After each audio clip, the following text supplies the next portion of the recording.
Sveiki, mans vārds ir Imants un IM4 dalībnieks. Šodien tā diena, kad mēs esam atgriezušies kopā no vasaras skolas un esam atsākuši tā kā vasaras akadēmijas otro mācību gadu. Pēc vasaras skolas tā kā bija tāds vairāks pārdoms par to, kāpēc īsti nav sanācis, ka ar konkrētiem skolniekiem tā kā rast to kontaktu vai arī dot viņiem to, ko man gribētos dot sasniedzamo rezultātu ziņā, sasniedzamo mērķu ziņā.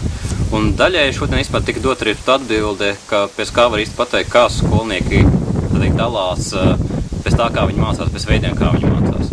Un līdzīgi, kas tādā veidā mēs iemācījāmies 4 mācīšanās tipiem, un šie tipi, kas kā tādi, man diezgan palīdz saprast tās situācijas, kurās es nevarēju saprast tā skolēna rīcību, arī skolēna reakciju uz maniem mācību centieniem. Un otra lieta savukārt bija par vispār par uztveres īpatnībām, par to, kā ir tā situācija, kad bērns uztver tā kā vizuāli, kad tiek vizuāla informācija tiek uztverta.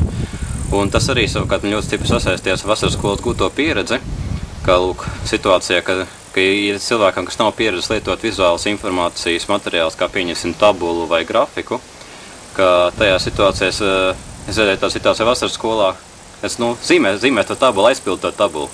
Bet nepadomājiet par to, ka varbūt tabula pat par sevi ir koncepts, kas vēl tam bērnam nav tik ļoti skaidrs. Un jā, šīs divas dienas atziņas, viena ir par to, ka cilvēki mācās dažādi un vajag dažādu attieksmi uz mācīšanos.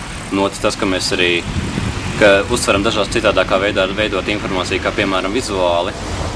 Atkarībā no pieredzes šie divi punkti kopā ir savijušies un spējam ļauj man izskaidrot to, kas notika vasaras skolā un cerams, ka arī palīdzēs tālāk.